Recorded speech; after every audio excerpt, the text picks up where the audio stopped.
गुरु ब्रह्मा गुरु विष्णु गुरुदेव महेश्वर गुरु साक्षात् परब्रह्म तस्मै श्री गुरवे नमः। अज्ञानतिमिरान्धस्य ज्ञानाञ्जनशलाकया चक्षुरुन्मीलितं येन तस्मै श्री गुरवे नमः। आदरणीय सज्जन भक्तवृन्द, स्वदेशमा वा विदेशमा रहनुभएका सम्पूर्ण नेपाली दाजुभाइ दिदीबहिनी मातापिता सम्पूर्णमा म यो निवेदन गर्न चाहन्छु। यो जय होस् युट्युब च्यानल मार्फत यहाँहरूले प्रत्येक चाडबाड विभिन्न व्रतहरूका पनि नियम विधिहरू सुन्दै आउनुभएको छ। हामीले नित्य निरन्तर सुनाइरहेका छौँ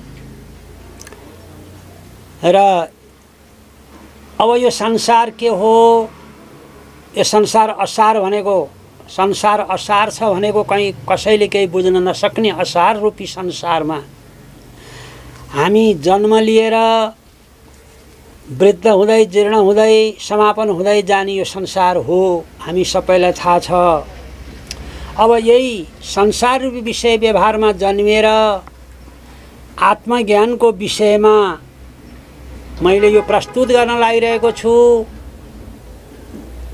यहाँहरूले म पण्डित देवनारायण अर्यालले सम्पूर्ण शास्त्रको सार तत्त्वद्वारा आत्मज्ञानको प्रस्तुति म अब विस्तारसँग यहाँ गरिरहनेछु। यहाँहरूले ध्यानपूर्वक त्यसलाई मनन गरेर आफ्नो मानव जन्मको सफल गरिदिनु हुनेछ भन्ने आशा राख्दै यो आत्मज्ञानको पहिलो मार्ग म बताउन गइरहेको छु। गीता आत्मबोधको सरल शास्त्र हो, जुन भगवत गीता। जसलाई अविनाशी सुख पाउने इच्छा हुन्छ उसले यो गीता शास्त्रको अभ्यास गर्छ।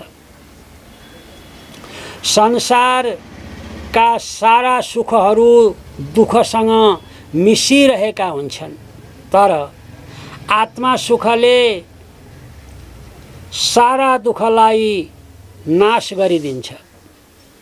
आत्मा सुखमा अलिकति पनि दुःख हुँदैन।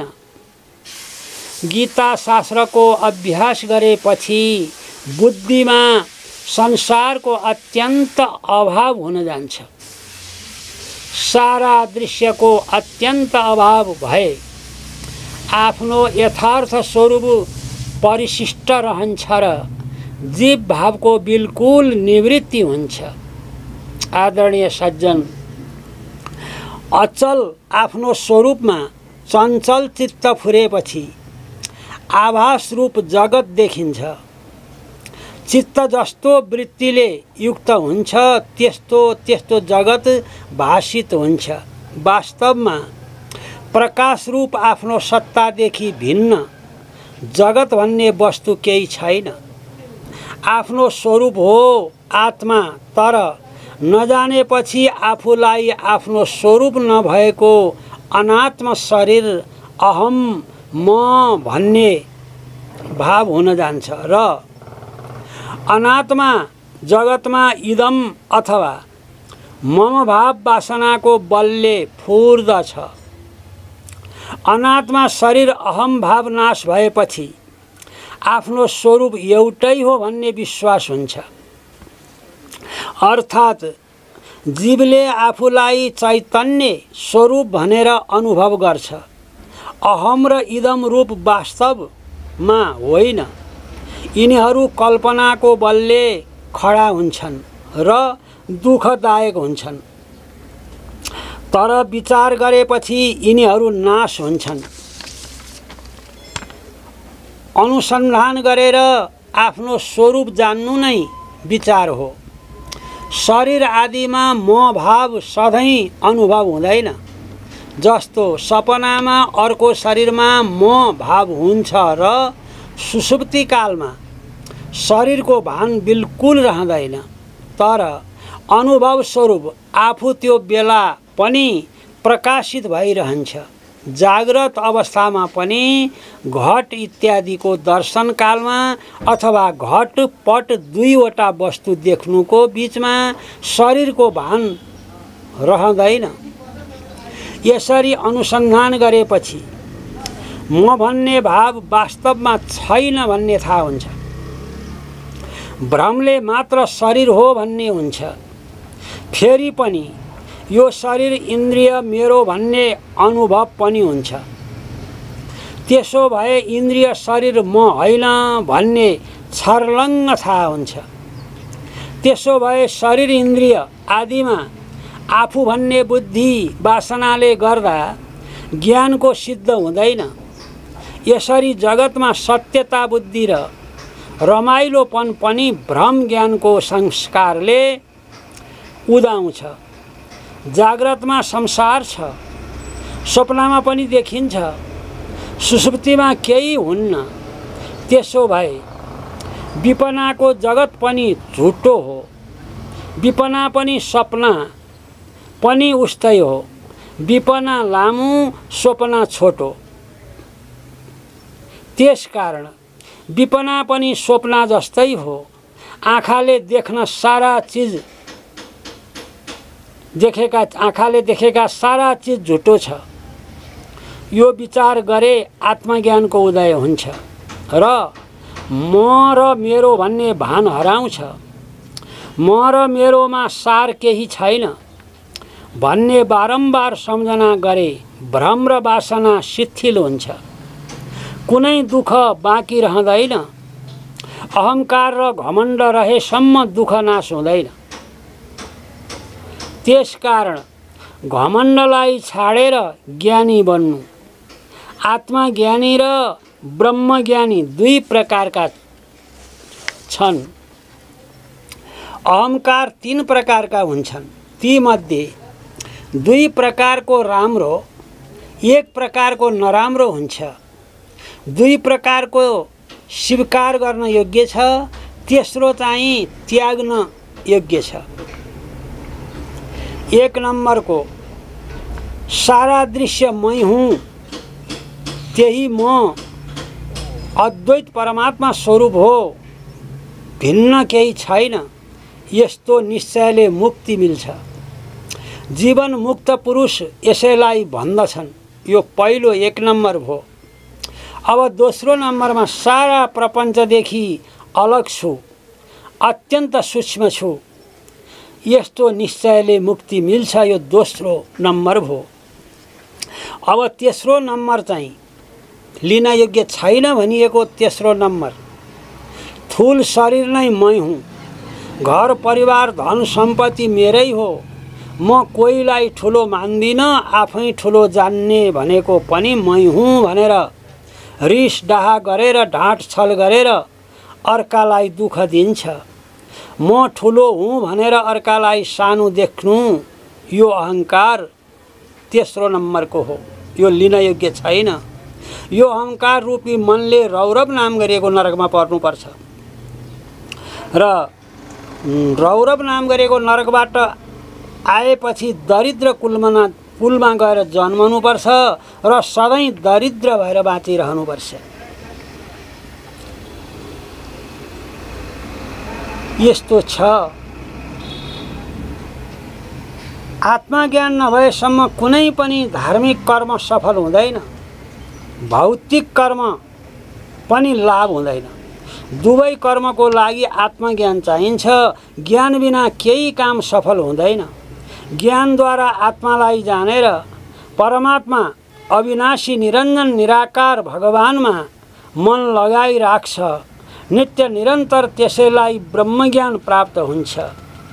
ब्रह्मज्ञान प्राप्त नभई मुक्ति पाउँदैन। वेद गीता उपनिषद भागवतमा यही महत्त्व छ। आदरणीय सज्जन, यो प्रथम ब्रह्मज्ञान को पहिलो मार्ग यो प्रकारले वर्णन गरिएको छ। अब दोस्रो मार्गमा पनि म बताउँदैछु। यहाँहरूले यही नै ज्ञान मार्गलाई दिनदिन मनन गरेर यो ज्ञान मार्गलाई श्रवण गरेर आफू को हो, संसार के हो र मानवजना भएर के गर्नुपर्ने रहेछ भन्ने ज्ञान यहाँहरू सबैलाई उदाउँदै जानेछ र अन्त्यमा पञ्चभौतिक जल, तेज, वायु, आकाश, पृथ्वीबाट बनेको शरीर छाडेपछि यो हावाको रूपमा नदेखिने प्राण तत्त्व निस्किएपछि परमात्माको धाममा जाने मार्ग यो ज्ञान मार्ग हो। यही दोस्रो मार्गलाई ध्यानपूर्वक सुनिदिनु होला। अब दोस्रो मार्गमा आदरणीय सज्जन, आफू अनन्त आत्मा रूप हुँ भन्ने निश्चय भएपछि त्यसैको अभ्यास गर्नुपर्छ। तब यो निश्चय हृदयमा थित हुन्छ अनि सारा जगत निर्मल आफ्नो स्वरूप भएर अनुभव हुन्छ। यसरी देखिन्छ कि जीव प्राणीका तीन स्वरूप छन्: शुद्ध आत्मा, चित्त आत्मा, ब्रह्म स्वरूप, जसको सुषुप्तिमा अनुभव हुन्छ। चैत्य उन्मुख ईश्वर भाव, जहाँबाट सम्पूर्ण जगत र सारा प्राणीहरू उत्पन्न हुन्छन्। अब थूल शरीर को जीव भाव, अभिमानी परम चैतन्य अद्वैत स्वरूपमा कुनै विकार छैन। यसैगरी चेतना अर्थात् समष्टि संकल्प उदय भएपछि शुद्ध चैतन्य वस्तु अन्तवाहक ईश्वर भाव प्राप्त हुन्छ।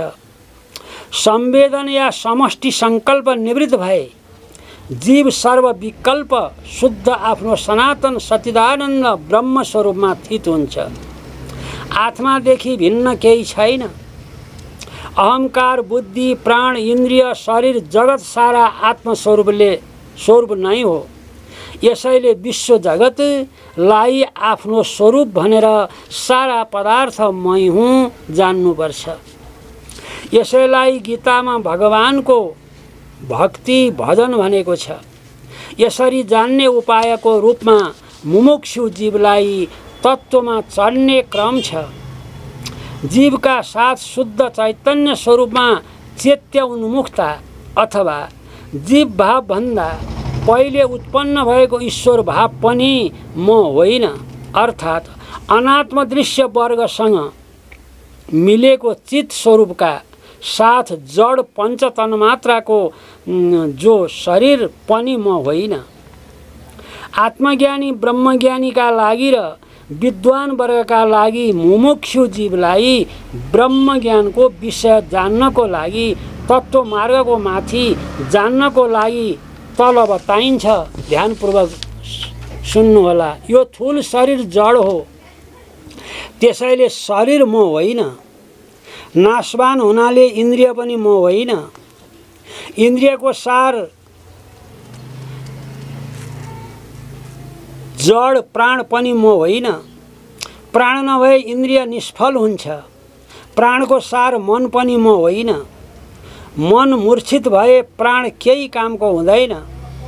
मनको प्रेरक बुद्धि पनि म होइन। बुद्धिको अनुसार मनले काम गर्छ। बुद्धिको प्रेरक अहंकार पनि म होइन। अहंकारको सार जीव पनि म होइन। किनभने जीव भाव नभए अहंकार निष्फल हुन्छ। जीव भाव भन्दा पहिले उत्पन्न भएको ईश्वर भाव पनि म होइन। यथार्थ स्वरूप शान्त आत्मामा अनात्मा दृश्यहरू भ्रमले कल्पना गरिन्छन्। त्यही यथार्थ स्वरूप आफू हो। जीव कर्म गरेर जरा मरण रूपी संसार चक्रमा घुमिरहन्छ। सपनाको जगतमा जस्तो किसिम किसिमको पदार्थ देखिन्छन्, तर ती पदार्थ अलिकति पनि सच्चा होइनन्। त्यस्तै यो देखिएको जगत अलिकति पनि साँचो होइन।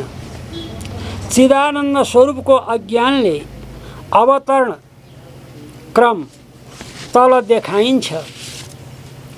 चिन्मात्र आफ्नो निर्मल स्वरूपमा चित्कला फुर्छ।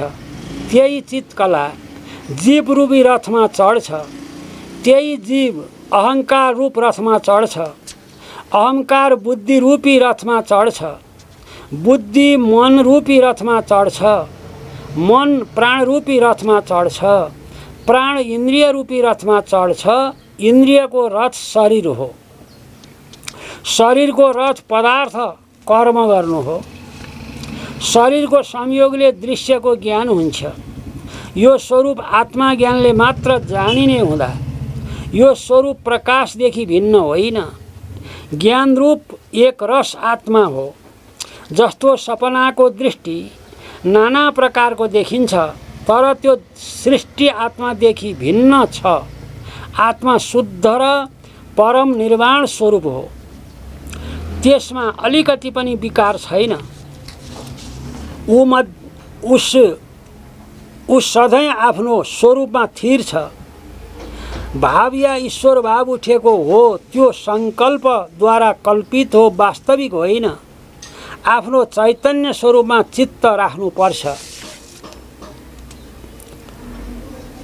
यो दोस्रो मार्ग पनि आदरणीय सज्जन यहाँहरूले सुनिसक्नुभयो। अब तेस्रो मार्ग, आत्मज्ञानको तेस्रो मार्ग छोटकरीमा शास्त्रबाट निकालेर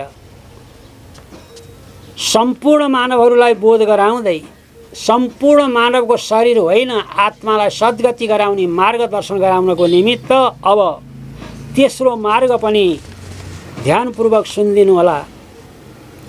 अधिकारी पुरुष दुई प्रकारका हुन्छन्। अधिकारी भनेको थर अधिकारी होइन, अधिकारी भनेको मानव। मानवको अधिकार भनेको भगवानको भक्ति गर्नु, ज्ञान प्राप्त गर्नु र आत्मालाई परमात्मामा मिलाएर सधैँ चिन्तन गरेर ब्रह्मज्ञानी बनेर यो पञ्चभौतिक शरीरबाट निस्किँदाखेरिको आत्मा परम गति परमार्थको धाममा जाने बाटो बनाउनुको कर्तव्य अधिकारी हो। यही अधिकारी पुरुष दुई प्रकारका हुन्छन्। जसको चित्त भोगबाट बिल्कुल विरक्त छैन। अब प्रबुद्ध भनेको परम दृष्टि प्राप्त भएकोले जस चित्तमा भोगको इच्छा उठ्दैन। अज्ञानी मानिस चाहिँ शरीर र इन्द्रिय चलेपछि आफूलाई कर्ता भनी ठान्छ अनि सुख दुःख भोगिरहन्छ र मोहमा प्राप्त हुन्छ। जसको मन अनात्म भावमा डुबेको हुन्छ, ऊ अकर्ता भए पनि कर्ता बनिहाल्छ। तर जुन मानिस मन रहित भएर केवल शरीरद्वारा कर्म गर्छ, उसले कर्म गरे तापनि केही गरेको हुँदैन। यसैले मन कर्मको कर्ता हो, शरीर होइन। यो सारा जगत मनबाट उत्पन्न भएको हो। जब आत्मज्ञान हुन्छ तब जगत हराउँछ र सुख दुःखले छुन सक्दैन। जसको मन चलिरहन्छ ऊ केही नगरे पनि कर्ता भइहाल्छ र दुःखको अनुभव गर्छ। तर जसको मन अचल भएर स्थित रहन्छ उसले शरीरद्वारा कर्म गरे तापनि अकर्ता हुन्छ र सुखको अनुभव गर्छ। यसैको नाम समाधि हो। आत्मज्ञान बिना आफूलाई र आत्मालाई अनि परमात्मा जान्न सक्दैन। त्यसो हुँदा सत्सङ्गद्वारा आत्मज्ञान लिनुपर्छ। आत्मज्ञान भएपछि मुक्तिको बाटो खुल्छ। शरीर इन्द्रिय आदि विकारहरू भित्र सार वस्तु यी हुन् भनी बताइन्छ। सारा संसारको पदार्थको सार शरीर हो, किनभने शरीर भए मात्र सारा पदार्थहरूसँग सम्बन्ध हुन सक्छ। शरीर नभए कुनै पदार्थसँग सम्बन्ध हुँदैन। शरीरको सार इन्द्रिय हो, इन्द्रियको सार प्राण हो, प्राणको सार मन हो, मनको सार बुद्धि हो, बुद्धिको सार अहंकार हो, अहंकारको सार जीव हो, जीवको सार वासना संयुक्त चेतन अर्थात् भोक्ताको साक्षी अथवा सोपाधिक ईश्वर भाव हो। वासना संयुक्त चेतनको सार शुद्ध चेतन अर्थात् चैतन्य मात्र ब्रह्म आत्मा हो। निश्चल चित्तलाई शुद्ध चित्तवालाहरू भन्छन् ज्ञान निष्ठाद्वारा आफूलाई शरीरदेखि रहित निष्प्रपञ्च अखण्ड एक रस ब्रह्मस्वरूप जानेपछि सारा पुरुषार्थको समाप्ति हुन्छ। मानिसहरू अनुष्ठानद्वारा परमेश्वरको पूजा गरेर मानिस सिद्धि लाभ गर्छन्। चित्त शुद्धि भएको मानिसलाई सिद्धि प्राप्त भई जसरी ब्रह्म साक्षात्कार प्राप्त हुन्छ इत्यादि वाक्यद्वारा भगवानले ज्ञान निष्ठाको उपदेश गर्नुभयो। अर्जुनलाई भगवान कृष्ण भन्नुहुन्छ, हे अर्जुन, केही पनि शोकको विषय होइन, किनभने अनित्य हो। शरीरको नाश भए पनि आत्मा हामी सबैको अविनाशी छ। जस्तो गाग्रो फुटे पनि गाग्रोभित्रको आकाश रहिरहन्छ। देह नाश भए पनि अर्को देह उत्पत्ति हुन्छ। आत्मा कहिल्यै पनि नाश हुँदैन। यसरी सत आत्माको अभाव हुँदैन, किनकि आत्मा सर्वत्र नियमित रूपले विद्यमान रहन्छ। यस प्रकार सत आत्मा र असत अनात्मा देह, इन्द्रिय, विषय यो दुईवटैको निर्णय थाहा भयो। सत सतै हो, असत असतै हो। यस्तो निश्चय तत्त्वज्ञानीहरूले गरेका छन्। तत्त्व शब्दको अर्थ ब्रह्म र आत्मा पदार्थ स्वरूप हो। त्यही ब्रह्मको प्रकृति स्वरूप दर्शन नै ज्ञानीको स्वभाव हो। तिनीहरू तत्त्वदर्शी हुन्। हे अर्जुन, तिमी पनि तत्त्वदर्शीको अवलम्बन गरेर शोक र मोहको परिहार पूर्वक नियतर अनियतसित उष्ण सुख दुःखलाई यो सारा विकार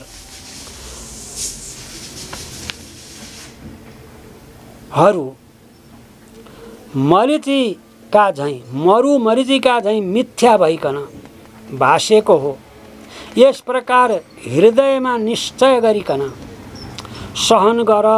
सुख दुःखलाई साँचो मानिकन व्यथित नहो। म को हुँ र के हुँ भन्ने विचार गरौँ, आफ्नो खोजी गरौँ र आफूलाई चिनौँ। हे अर्जुन भनेर गीतामा भगवान कृष्णले अर्जुनलाई बताउनु भएको ज्ञान अर्जुनलाई बताउनु परेको होइन। आज हामी जस्ता कलियुगका पटमूर्ख मानिसहरू अज्ञानी हुन्छन्। ज्ञानको बाटो, वैदिक ज्ञानको बाटो लिँदैनन्। तत्त्वज्ञानको खोजी गर्दैनन्, आफूलाई चिन्दैनन्, परमात्माको चिन्तन मनन कीर्तन भजन गर्दैनन् र सबै नरक जान्छन्। तिनका लागि भनेर भगवान कृष्णले अर्जुनलाई यो दृष्टान्त दिनुभएको दृष्टान्त हाम्रो लागि हो। आदरणीय सज्जन, आज यो घोर कलियुग विषम परिस्थिति भएको अवस्थामा, अनेक प्रकारबाट रोग भय महामारीले त्रसित भएको अवस्थामा हामी सबै अल्मलिएर रोग लाग्छ मरिन्छ भनेर त्राही त्राही भएर बस्नुको सट्टा यस रोगबाट जोगिने उपाय गर्दै मनचित्त भगवान हरि नारायणमा लगाउँदै परमात्मा परमप्रभुको नित्य निरन्तर अविनाशी परमात्मा परमप्रभुको नाम स्मरण गरेर सधैँ नित्य निरन्तर यो प्रकारले हामी रहँदै गयौँ भने आज गए पनि, भोलि गए पनि, पर्सि गए पनि यो शरीर छोडेर जानु नै छ। तर शरीर छोडेर गएको अवस्थामा आत्मज्ञानद्वारा भगवानको भक्ति भजन गर्दै प्राण छाड्यो भने परम ब्रह्म ज्ञान प्राप्त हुन्छ। प्राण जाने बेलामा त्यो परम ब्रह्म ज्ञान भनेको मन चित्त भगवानमा नित्य लाग्नु नै परब्रह्म ज्ञान हो। त्यही ब्रह्म ज्ञानले यो संसारबाट पार भएर जान सकिने वेद पुराण भागवत गीता सम्पूर्ण शास्त्र उपनिषदहरूले वर्णन गरिएको सार तत्त्वको ज्ञान नै आज प्रथम, दोस्रो, तेस्रो मार्ग माध्यमद्वारा आदरणीय सज्जन भक्तवृन्द यो जय होस् युट्युब च्यानल मार्फत यहाँहरूले बुझ्नुहुनेछ। यस्तै प्रकारबाट ज्ञान मार्ग, सत्य वस्तु आफू को हो, शरीर त नाशवान हो, छँदैछ, एक दिन छोड्नु नै हो, तर आत्मा को हो, आफू भन्ने वस्तु आफूले चिनेर अनि मात्रै परमात्मा परमप्रभुलाई चिन्ने मार्ग हामी बताइरहनेछौँ। यही जय होस् युट्युब च्यानललाई यहाँहरूले नित्य निरन्तर हेरिरहनुहोला र यस धरतीमा जन्मेर मानव जन्म भइसकेपछि मानवको कर्तव्य पुरा गर्दै परमात्माको धाममा जानुहोला भन्दै मैले आज यो आत्मज्ञानको 3वटा मार्गको माध्यमद्वारा प्रस्तुत गरेर म फेरि पनि प्रस्तुत गरिरहनेछु। यहाँहरूले हेरिरहनुहोला र मनलाई शान्ति दिलाउनुहोला भन्दै आज म विश्राम गर्छु। हरिओम तत्सत। यस च्यानललाई लाइक, कमेन्ट, सेयर र सब्स्क्राइब गर्न नभुल्नुहोला। धन्यवाद।